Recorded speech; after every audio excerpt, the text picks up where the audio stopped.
Hello, people. Well, over the last couple months has been really rough for a lot of people that do this kind of stuff with these mafia stories and true crime stories. I don't consider myself a mafia expert. I do like true crime, and I'm like everybody else. I learn a little bit every day. The one thing I didn't realize was going to happen that did happen was my past was going to come out because people wanted to discredit me. So what they did is they hunted back in my past and found some stuff. And one of the stories that they found was a kidnapping charge that I was facing at one time. And it was nothing what people said it was. So what I am going to do is I'm going to clear this up for you so you understand exactly what was going on. And this is from a transcript called This Man's Life. It's a transcript that I've been working on for quite a while now. And basically about my life and the many instances in my life that I've had. Some exciting, some great, some not so great. But just like everybody else, we all think we have an exciting life and we write about it. I consider my life somewhat exciting. So I wrote about it. This whole incident that happened, that started off with kidnap charges, really changed my life. It really made me look at what I was doing. And I was an older man when this all happened. And it involved people that it shouldn't have involved. It embarrassed my family, embarrassed my children. And it was just a horrible time in my life. I'm going to start off with the story. I originally got arrested in California. I had a warrant out of Cortez, Colorado. And I was wanted for defrauding a motel out of $5,000. And I basically stayed there for a month. It got out of hand. I was using my credit card in the beginning and it was fine. And then it just got out of hand. That's the reality of it. What makes me laugh is people come along here and say, oh, this guy committed the crime. Hey, listen, most people that are in this type of area of the YouTube have committed crimes. It's what you do after you commit the crime to straighten out your life. So I'm just going to pretty much go over this with you a little bit. This is from This Man's Life. And this is when I was arrested in Durango, Colorado. I was at I was outside of a Home Depot in a Walmart. I left the Walmart. The police followed me into Home Depot, surrounded me, and arrested me. And this was on the front page of every newspaper in that area because the media knew that this was going to go down, and they were waiting in that area for me. And this is when I was arrested. But I'm going to go down. Let me go down a ways here. Just give me 1 minute. And I want to just read you exactly what happened. There have been so many lies told about this. And none of them have been facts. I kidnapped a woman, and then they have this thing, Lee Cole, Amber Alert. I made a mistake in my life. That's what I did. And I'm going to read this to you, and then I'm going to explain myself, and we can take it from there. This is from July 7th, and this is in early 2000s. And Durango police arrested a man Friday evening after a report of attempted kidnapping. A woman reportedly escaped after telling the man she was sick and needed to use the restroom at the Durango Walmart. None of that is true. Lee Cole, 51, was arrested shortly after 6 p.m. at Home Depot parking lot. The Durango police had received a report that the woman had been kidnapped in Cortez and was hiding in the woman's bathroom at Walmart. I'm not going to give the name, but the woman was identified as a Cortez resident. Cole will be transferred into custody in Montezuma County Sheriff's Office. He is wanted for defrauding an innkeeper in Cortez. Lieutenant Ted Meter of the Montezuma Sheriff's Department said he won't know until Monday what additional charges will be filed. Okay. So this basically was the beginning of the story. This is not how it ended up. We'll go to another newspaper to tell you how this ended up. So let's go down a little bit. We're going to go past this section. This is just part of the book, and I don't want to read this. It's classified right now. I don't want anybody to know this kind of stuff. It's basically a big part of the book. The book is 260 pages right now, and it has to do. This is called Plea Deal Ends in Drama.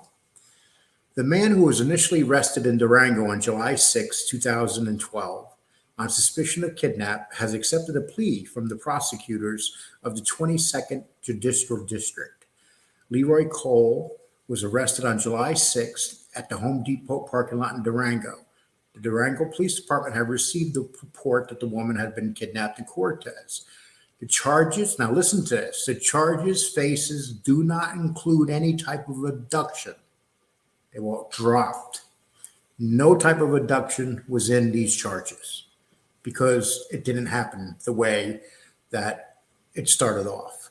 Assistant District Attorney Audrey Hughes said Cole had charged a felony theft, a Class 4 felony, which involves taking services of good of $1,000 or more. Basically, it was $5,000 that was not paid on a hotel bill.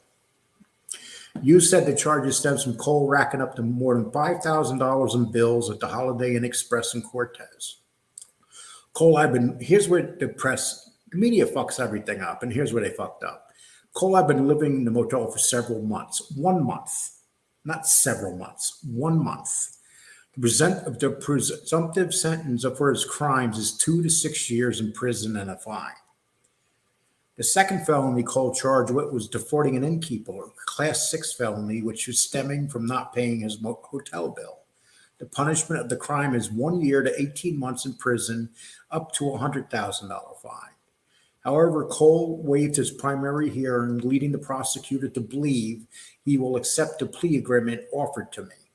Under the terms of the plea, Cole will plead guilty to defrauding an innkeeper. The theft charge would be dismissed. So basically, the only thing I was charged with in this case was defrauding an innkeeper. That's it. No kidnapping charges, like a lot of these dirtbags around here say. But they don't want to read the facts. They want to say stuff.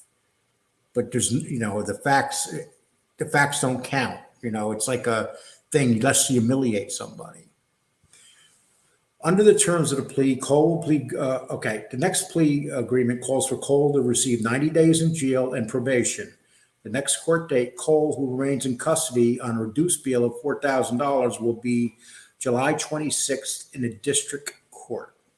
The incident in which the kidnapping was thought to have occurred apparently started after Cole being sought on a warrant request by the Cortez Police Department fled to California, where he was arrested and bonded out, and then he fled and returned to Cortez.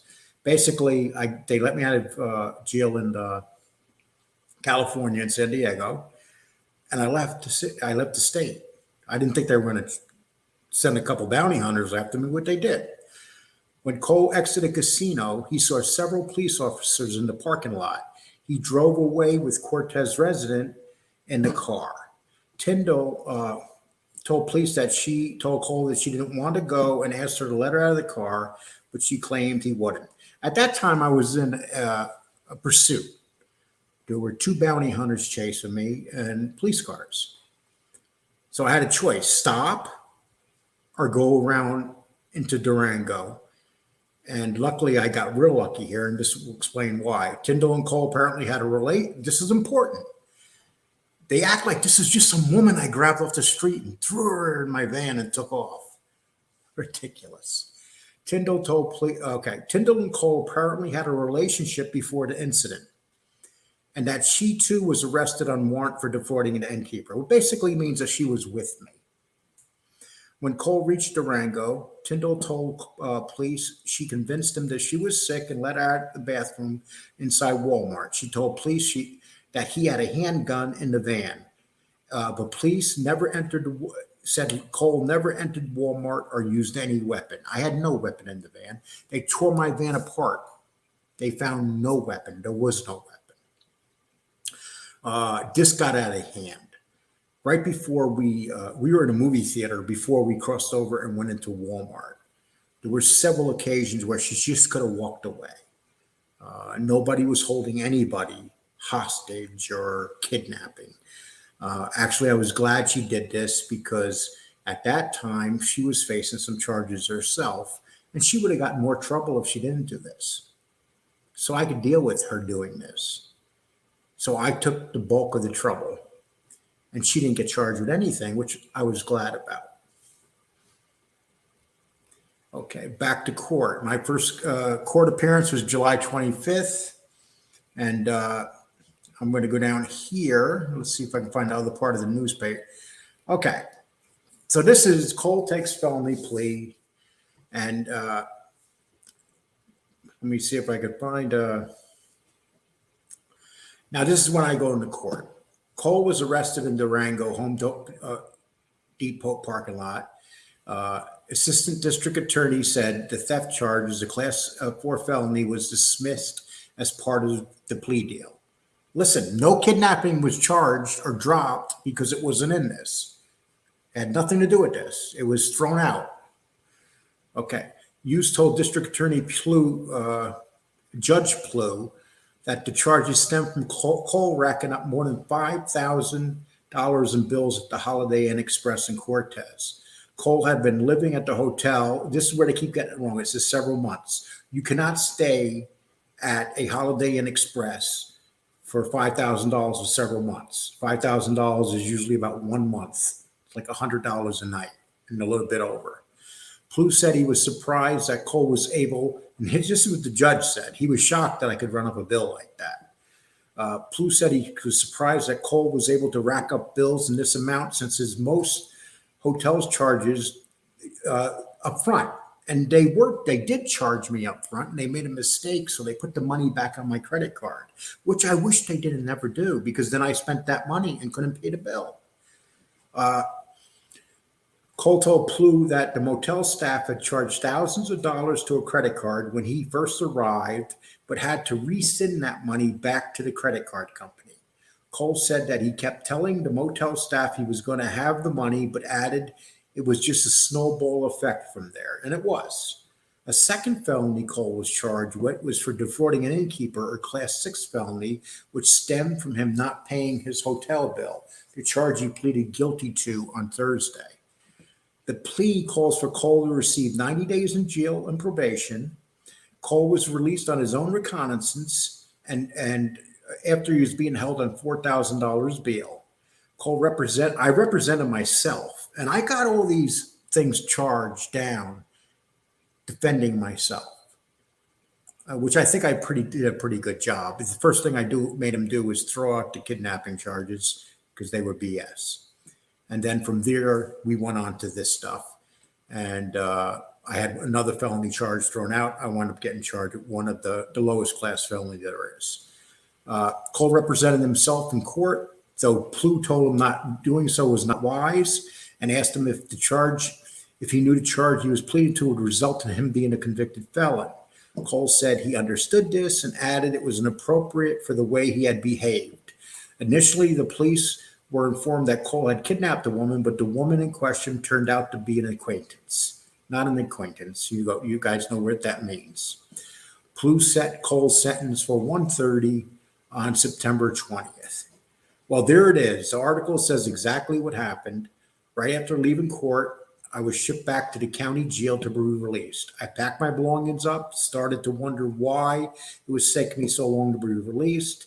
After a couple hours, the supervisor told me I would have to wear a GPS, and then I said no. I was told I didn't have to wear one by the judge. We had an argument at the prison. I refused to put the GPS on. Then they got a hold of the judge, and the judge said no, he does not have to wear a GPS. And when I finally left the jail, the motel, I spent the night in Cortez. And the funny thing about the whole thing is, right after that happened.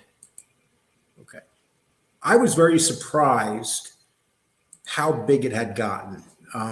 Because when I left the jail, I went over to the Department of Probation, which is right across the street. Remember, this is a small county. It's Montezuma County, and Montezuma County is in the Colorado area of Durango and Cortez. It's actually right off the four corners where the four states come together. And, you know, the most amazing thing about this whole thing that when this happened was everything that happened afterwards. I decided to get my life together. I knew my life was out of control.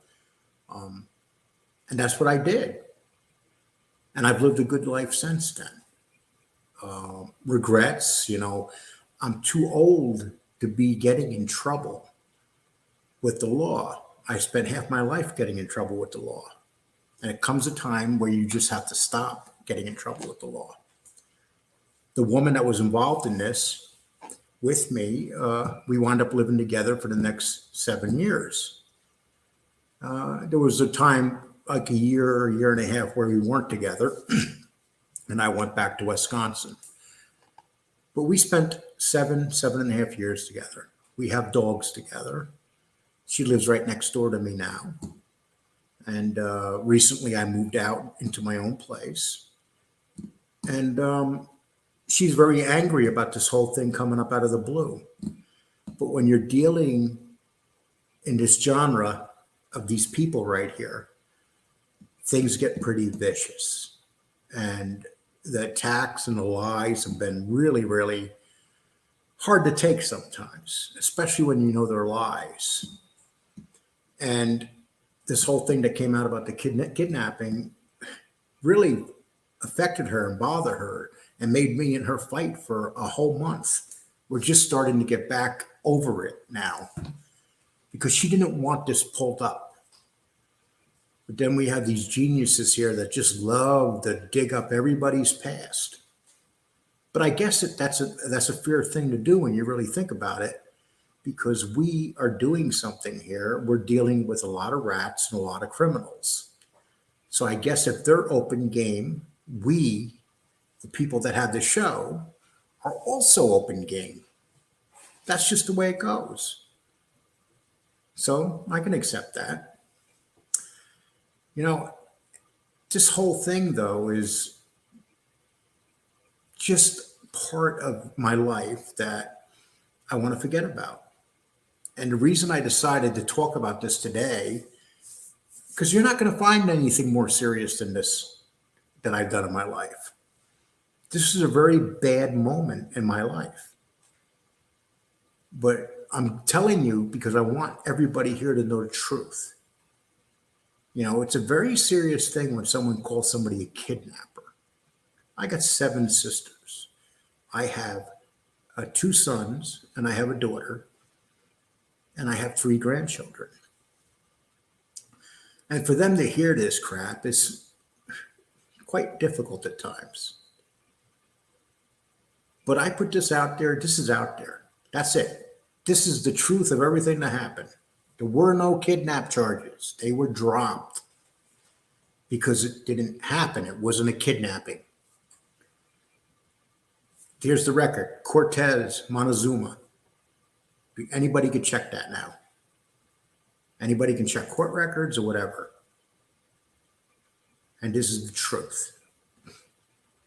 And I hope that person that is so angry at me right now because this stuff was pulled from the past can forgive me for being involved in this and having it pulled from the past.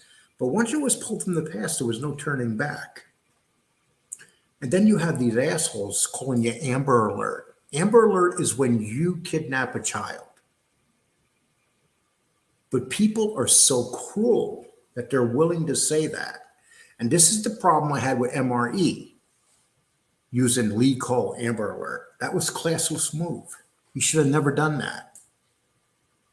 And this is why I had the difficulty with him. I'm hoping we could put our difficulties to the side. But I figured that you people have figured by now, I'm not going to let nobody shit on me. If somebody comes at me, I'm going to come at them. I'm not going to back off because that's the type of human being I am. I've lived a very exciting life. I've done a lot of things. I spent a good portion of my life in the streets, and I am a street guy, which people do not understand. My family grew up in Brooklyn. And, that's where they came 100 years ago when they came off and went through Ellis Island, over 100 years ago. People say because I'm from Texas, they think I'm from Texas. No, my whole family still lives in New York. I'm a New Yorker. I lived in Sheepshead Bay, Bayside, Queens, Astoria, Queens, Flushing's, Queens, all different places I lived. Bensonhurst, Sheepshead Bay for 4 years, and on and on and on. I've lived in a lot of places in New York City. I am a New York City boy. That's what I am. And I could fight just like a New York City boy. I am not a Texan. I live in Texas now. My life is peaceful because I live in Texas. Who the hell wants to be in New York anymore?